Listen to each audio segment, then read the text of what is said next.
जहां बैठकर केवल आप ध्यान करें, वहां और कोई कार्य नहीं होना चाहिए। खाना पीना जो भी है, गप्पें कुछ नहीं, केवल बैठकर ध्यान करिए, ध्यान करिए।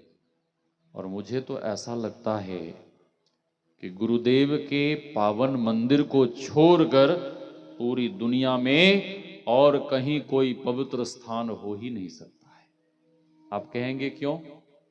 इसलिए कि गुरुदेव के मंदिर में नित्य नियमित रूप से साधक बैठकर ध्यान, भजन, सत्संग करते हैं। तो भगवान कहते हैं पवित्र स्थान में, पवित्र आसन पर, पवित्र आसन, भगवान कहते हैं कुशोत्तरम, कुशासन पर बैठकर ध्यान करना चाहिए। कुशासन देखा आप लोगों ने? कुशासन देखा है क्या? हाँ, पुराने जमाने में हुआ करता था कुश, अब बहुत कम देखने को मिलता है। पंडित लोग पितर को जल देने के लिए, पूजा पाठ कराने के लिए रखते हैं, वो भी बहुत दूर से मंगाते हैं।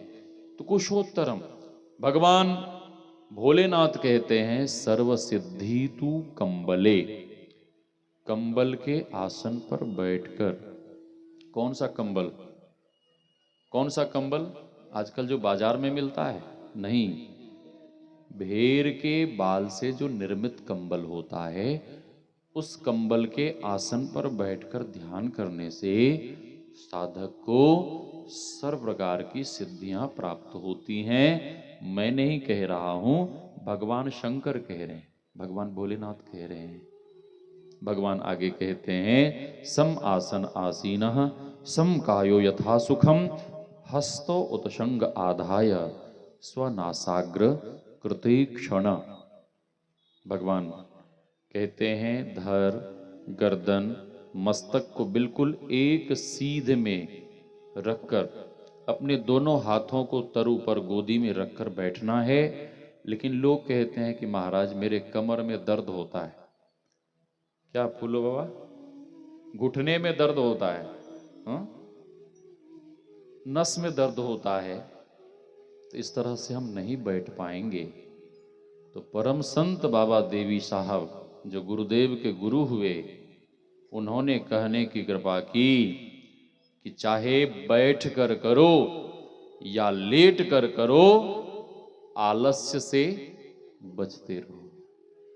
आलस्यम ही मनुष्यानाम शरीरस्थो ही महारिपुः। मानव का, साधक का यदि सबसे बड़ा कोई शत्रु है, दुश्मन है, तो सबसे बड़ा शत्रु कौन है बाबा? आलस्यम। आलस्यम। और आलसी आदमी जीवन में कुछ नहीं कर सकते, ना तो संसार के लिए ना ही परमार्थ के लिए। हाँ, कुछ नहीं कर सकते। एक मंत्री ने राजा से कहा कि राजा ने कहा कि हमारे राज्य में बहुत आलसी हो गए हैं। मंत्री ने कहा कि आलसी घर बनवाओ महाराज। एक ही दिन में सारा आलसी घर भर गया। अब राजा का दिमाग खराब होने लगा कि हमारे राज्य में इतने आलसी हैं। मंत्री ने कहा महाराज इतने आलसी नहीं हैं, फिर इस आलसी घर में आग लगवा दो, आग फुकवा दो, तब पता चल जाएगा। जैसे ही आग फुकवाया तो सभी लोग प्राण बचा के भाग गए, लेकिन जो दो असली आलसी थे वो भीतर ही रहे। तो उसमें से एक आलसी कहता है अरे भाई आग लग गई, भागो ना।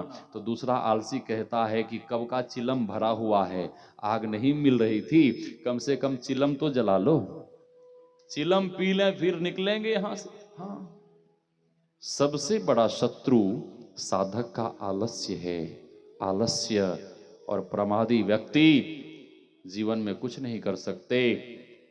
भगवान, हाँ, परम संत बाबा देवी साहब ने कहने की कृपा की आलस्य से बचते रहो, प्रमाद से बचते रहो।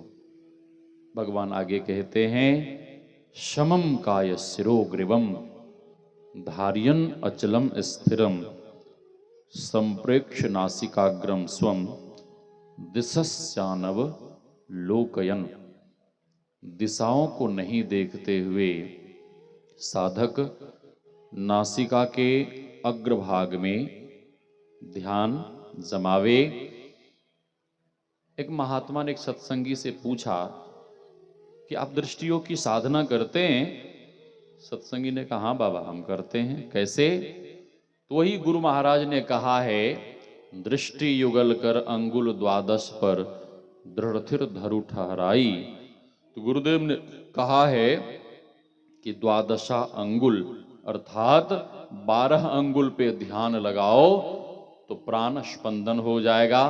प्राण स्पंद बंद हो ही जाई, मनहु तजई चंचलाई, संगम पर संध्या करु नित भाई।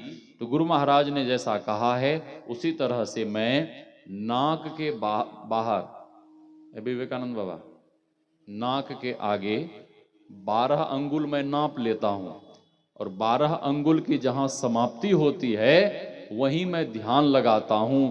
अरे भाई बाहर ध्यान नहीं लगाना है, ध्यान तो भीतर लगाना है। गुरुदेव कहते हैं अंतर में देख सुन सुन, अंतर में खोजना, बाहर में नहीं देखना है, अंतर में। एक लड़के से एक महात्मा ने पूछा है बच्चा ध्यान करते हो? लड़का कहता हाँ बाबा हम ध्यान करते हैं। दीक्षा लिए हो? बोला नहीं दीक्षा तो नहीं लिया हूं। फिर काहे का ध्यान करता है? वो लड़का कहता है कि बाबा आप लोग वाला हम ध्यान नहीं करते हैं। तो महात्मा ने पूछा कौन वाला ध्यान करता है? तो बच्चा कहता है कि बाबा हम दही चूरा का ध्यान करते हैं। दही चूरा का ध्यान, दही चूरा के ध्यान से शरीर पुष्ट होगा, आत्मा को तृप्ति नहीं होने वाली है। मन आपका तृप्त हो जाएगा लेकिन आत्मा को तृप्ति होने वाली नहीं है। तो भगवान कहते हैं दोनों आंखों के मध्य जहां माताएं बहनें बिंदी लगाती हैं वहां पे ध्यान लगाना है, वहां पे देखना है। माताओं बहनों को पूछिए कि बिंदी क्यों लगाती हैं तो वो कहेंगी श्रृंगार के लिए। नहीं, ये बिंदी बिंदु का प्रतीक है। ऋषियों को